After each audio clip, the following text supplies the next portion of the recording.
challenged Israel against indiscriminately attacking civilians in its war with Hamas militants in Gaza. Turkey moving a carrier strike. آج سے ایک سال پہلے اکتوبر 7 کے دن کے واقعات دنیا کی سیاست کا رخ بدل کر رکھ دیا تھا، اور اس وقت صورتحال یہ ہے کہ مشرق وسطیٰ ایک بڑی جنگ کے دہانے پر ہے۔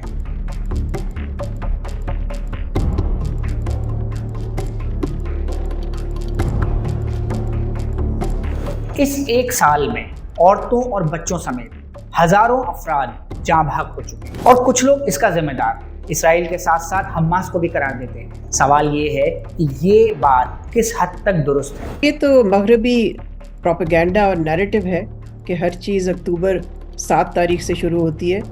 یہ تو جو اس وقت ہو رہا ہے مشرق وسطیٰ میں، اس کی تو بہت طویل لمبی کہانی ہے، جو شروع ہوتی ہے جب اسرائیل نے قبضہ کیا کسی اور کے لینڈ پہ، اور انہوں نے آکیوپائی کیا فلسطین کو۔ غازہ میں 40,000 سے زیادہ لوگ شہید ہو چکے ہیں، وہ جگہ جو ہے وہ بالکل برباد ہو چکی ہے۔ اتنا انہوں نے بمبنگ کی ہے، اتنے ملٹری اسالٹس کیے ہیں۔ جب 7 اکتوبر سے اگر آپ پہلے کی بات کرتے ہیں، شہادتیں فلسطین میں، غزہ میں اس وقت بھی ہو رہی تھیں، اس وقت بھی ہدف بنایا جا رہا تھا، لیکن معاملہ صرف یہ تھا کہ روزانہ اسرائیل 5، 8، 10، 12، 15 فلسطینیوں کو شہید کرتا تھا تو دنیا کی نظر میں آتے نہیں تھے۔ اب ایک دم سے اتنی بڑی تعداد میں شہادتیں ہوئی ہیں تو جا کے جو ہے وہ لوگوں کو پتہ چلا کہ اچھا شہادتیں ہوئی ہیں۔ انہوں نے کہا کہ جو فگر اسرائیل نے اب پہنچایا ہے تو یہ پچھلے 8-10 سال میں وہ یہ اس سے کہیں زیادہ شہید کر چکا ہے۔ اکتوبر 7 کے واقعات نے جہاں ایک دفعہ پھر فلسطین کو دنیا کا نمبر 1 مسئلہ بنا دیا ہے، وہیں اسرائیل اور عرب ریاستوں کے درمیان ہونے والے نارملائزیشن کے عمل کو بھی زد پہنچائی ہے۔ تو اکتوبر 7 میں جب اٹیک کیا گیا حماس کی جانب سے، تو یہ اس کو میں اٹیک کی صورت میں نہیں دیکھتا، بلکہ it is sort of a retaliation, کیونکہ جس وقت حماس نے اٹیک کیا اس وقت اگر ہم دیکھیں تو جو لیونگ کنڈیشنز تھیں غزہ میں وہ بہت زیادہ ڈیٹیریوریٹ ہو گئی تھیں۔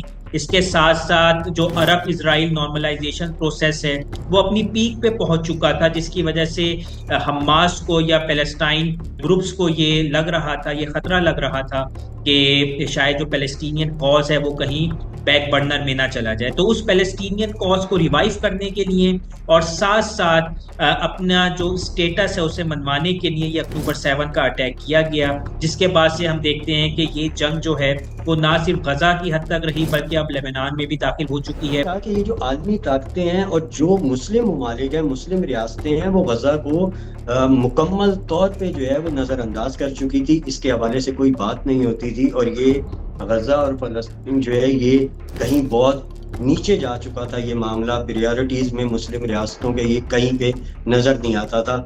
بڑی تعداد میں مسلم ریاستیں اسرائیل کو تسلیم کرنے کی طرف جا رہی تھیں، سعودیہ، UAE اور جو تھے۔ اور ایک اور چیز یہ تھی کہ جو مسلم ممالک جن میں عوامی رد عمل زیادہ پایا جاتا تھا اسرائیل کے خلاف، وہ براہ راست تسلیم نہیں کر سکتے تھے، تو انہوں نے ایک نیا طریقہ اپنایا اور ایک ٹرم جو ہے وہ نکالی، انہوں نے نارملائزیشن کی۔ انہوں نے کہا کہ ہم اسرائیل کے ساتھ تعلقات کو نارملائز کرنے کی طرف جا رہے ہیں۔ تو یہ نارملائز کرنے کی طرف جانا بنیادی طور پہ اسرائیل کو جو ہے وہ ایک طرح تسلیم کرنے کے مترادف ہی تھا۔ تو انہوں نے کہا کہ ہمیں یہ محسوس ہو رہا تھا کہ کچھ عرصے بعد ہم کہیں نہیں ہوں گے۔ ایک نقشہ بن کے ابھر کے آ رہا تھا جس میں اسرائیل نمبر 1 قوت ہوتا سعودی عرب میں، اس کے بعد مڈل ایسٹ میں، اور اس کے بعد سعودی عرب ہوتا، جو دونوں صورتیں جو ہیں ایران کو پسند نہیں تھی۔ تو امریکہ میں یہ کہا جاتا ہے کہ ایران نے اپنے مفاد کے لیے یہ سب کچھ کر دیا۔ ہم ظاہر اس کو ڈفرینٹلی دیکھتے ہیں، ہم یہ سمجھتے ہیں کہ ایک مشرق وسطیٰ میں ایک ایسا حل مسلط کرنے کی کوشش کی جا رہی تھی جو فلسطینیوں کے خلاف تھی، اور وہ حل جو ہے اس میں فلسطینی کو اگنور کیا جا رہا تھا، یعنی ان کا مستقبل ایران اور سعودی عرب مل کے طے کر رہے تھے فلسطینیوں کو شامل کیے بغیر۔ تو یہ جو غزہ میں جو کچھ ہوا اور جو کچھ جنگ ہوئی اسرائیل کے خلاف، اس کی وجہ سے فلسطینی دوبارہ اس معاملے میں شامل ہو گئے۔ ایک سال کے دوران اسرائیل نے غزہ سے شروع ہونے والی ان کارروائیوں کا دائرہ اب ایران، لبنان، شام اور یمن تک پھیلا دیا ہے۔ ایسے میں سوال یہی ہے کہ آخر نتن یاہو ان کارروائیوں کو کہاں لے کر جانا چاہتے ہیں اور کرنا کیا چاہتے ہیں؟ اسرائیل نے تو جارحیت کے ذریعے دیکھیں 3 فرنٹس کھولے، پہلے غازہ میں، اس کے بعد لبنان میں، اور اب انہوں نے سٹرائکس کی ہیں سیریا پہ بھی اور ایران پہ بھی. تو 4 فرنٹس آپ کہہ سکتے ہیں، بلکہ 3 بھی نہیں، 4 فرنٹس. تو اس اسٹریٹجی سے میں نہیں سمجھتی کہ اسرائیل کو کچھ حاصل ہوگا آخر میں جا کے، اس لیے کہ اس سے تو ان کے اینیمیز ملٹیپلائی ہو رہے ہیں، اور اس سے میں سمجھتی ہوں جس کو انگریزی میں ریزسٹنس کہتے ہیں وہ زیادہ اسٹرانگ ہوگی over a period of time. Tactically آپ کہہ سکتے ہیں کہ جی انہوں نے ادھر ادھر بمباری کر کے لوگوں کو ڈرا دھمکا دیا ہے، لیکن اس طرح سے لوگوں کے دل و دماغ جو ہیں ان میں خوف نہیں پیدا ہوتا اس طرح سے، بلکہ جو فلسطینی ریزسٹنس ہے میں سمجھتی ہوں کہ تاریخ نے ہمیں بتایا ہے کہ وہ زیادہ اسٹرانگ ہو جاتی ہے. اسرائیل کے 2 سے 3 الٹیمیٹ آبجیکٹیوز ہیں، جس میں یہ ہے کہ وہ غزہ کو اس حد تک نقصان پہنچائے کہ جہاں سے حماس کا خاتمہ ہو جائے. کیا اسرائیل ایسا کر پایا؟ ابھی تک اس میں کامیاب نہیں. دوسرا اس کا آبجیکٹیو یہ ہے کہ جو حماس کے پاس یا حزب اللہ کے پاس اسرائیلی ہاسٹیجز ہیں ان کو بازیاب کروایا جائے. ابھی تک اس میں بھی ناکام ہوا ہے.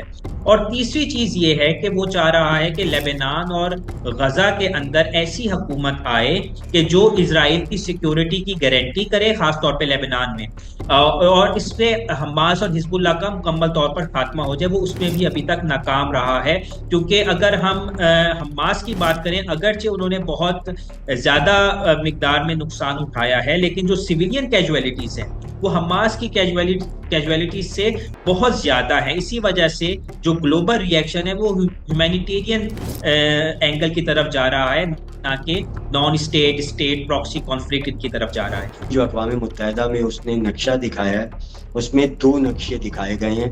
ایک میں جو ہے وہ گڈ کنٹریز اور ایک میں بیڈ کنٹریز، اور جن کو شیطان قرار دیا گیا ہے ان نقشے دکھائے گئے. اور دنیا سے کہہ رہا ہے نیتن یاہو وہاں خطاب کرتے ہوئے کہ آپ فیصلہ کریں کہ آپ نے ان میں سے کن کے ساتھ رہنا ہے. یعنی نیتن یاہو ڈکٹیٹ کر رہا ہے متحدہ کو کہ جی ان میں سے آپ ایک نقشے کا انتخاب کر لے، کیونکہ دوسرے کو تو میں تباہ کرنے جا رہا ہوں. یہ اس کے الفاظ نہیں ہیں، لیکن اس کی بات کا پس منظر یہ تھا. جو اس نے نقشہ دکھایا اس میں لبنان، غزہ اور مغربی کنارے کو وہ اپنا حصہ دکھا رہا ہے. یعنی وہ یہ کلیم کر رہا ہے کہ لبنان بھی بنیادی طور پہ اسرائیل ہی ہے. مشرق وسطیٰ کی اگر بات کریں تو اس کے اندر امریکہ اور اس کے عرب اتحادیوں کا کردار انتہائی اہم رہا، مگر حالیہ کشیدگی کے دوران امریکہ غزہ اور لبنان کے اندر بظاہر جنگ بندی کروانے میں ناکام رہا. میں سمجھتی ہوں کہ مغربی ممالک جس میں کہ امریکہ پیش رہا ہے پچھلے 1 سال، انہوں نے کوئی سیریسنس نہیں دکھائی کہ جنگ بندی ہو غزہ میں.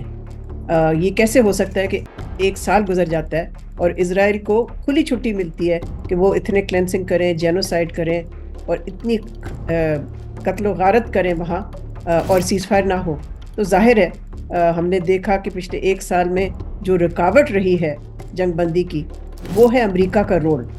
امریکہ نے یو این سیکیورٹی کونسل میں مختلف قراردادوں کو ویٹو کیا، اور پھر جب ایک قرارداد اڈاپٹ بھی ہو گئی اور وہ یہ تھی کہ رمضان کے دوران سیز فائر ہونی چاہیے اور جنگ بندی ہونی چاہیے، اس پہ بھی عمل نہیں کیا اسرائیل نے، اور امریکہ نے اسرائیل کو کچھ نہیں کہا. امریکہ ایک واحد ملک ہے جو کہ اسرائیل کو مجبور کر سکتا تھا جنگ بندی کے لیے، لیکن امریکہ نے یہ نہیں کیا. میں سمجھتی ہوں کہ اس سے تو ہمیں پھر یہی کنکلوڈ کرنا چاہیے کہ امریکہ چاہتا تھا کہ اسرائیل کو کھلی چھٹی دی جائے، اور وہ جس طرح سے انہوں نے کیا ہے غزہ میں وہ کرتے جائیں اور یہ جنگ جاری رہے. کہ یہاں انتخابات ہونے والے ہیں نومبر میں، یعنی اب یہ جو حکومت ہے یہ صرف چند مہینوں کی مہمان ہے. اب اسرائیل ہوں یا عرب ہوں، مثلا سعودی عرب ہو یا ایون ایران، جو بھی حکومت ہوگی وہ نہیں چاہے گی کہ اس معاملے سے یہ حکومت، موجودہ حکومت جو امریکہ کی انتظامیہ سے وہ ڈیل کرے.